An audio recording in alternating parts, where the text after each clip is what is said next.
I never imagined betrayal would come from the person who shared my childhood bedroom. My sister, Lily, and I were only 2 years apart. We grew up sharing clothes, secrets, and dreams. Or at least, that's what I believed. I was always the quieter one, the responsible daughter, the one who stayed invisible while Lily shined effortlessly. She was louder, prettier, more admired, and I learned early that loving her meant standing in her shadow. When I got engaged to Daniel, it felt like the first thing in my life that was truly mine. Daniel was kind, ambitious, and gentle in a way that made me feel safe. He listened when I spoke. He planned a future with me. For the first time, I allowed myself to believe I was chosen. Lily noticed immediately. At first, it was subtle, compliments that felt slightly off, long looks, jokes that crossed invisible lines. She laughed too loudly at his stories, touched his arm too often, lingered too close. When I mentioned it, she smiled sweetly and told me I was imagining things. "You've always been insecure," she said. "Relax."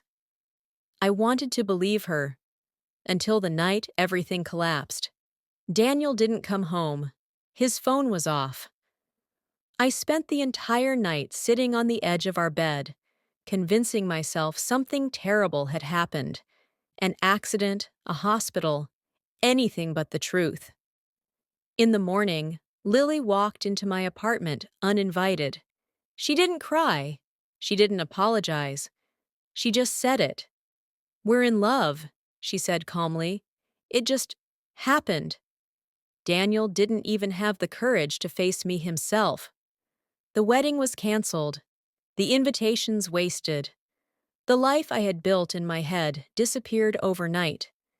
And the worst part wasn't losing him. It was realizing my sister watched me fall apart and felt nothing.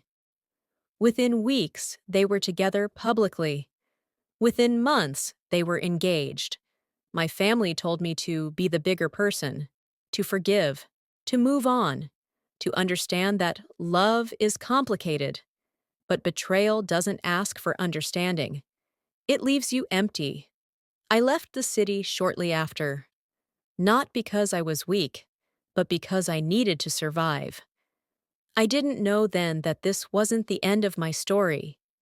It was only the moment I stopped being visible to people who never truly saw me.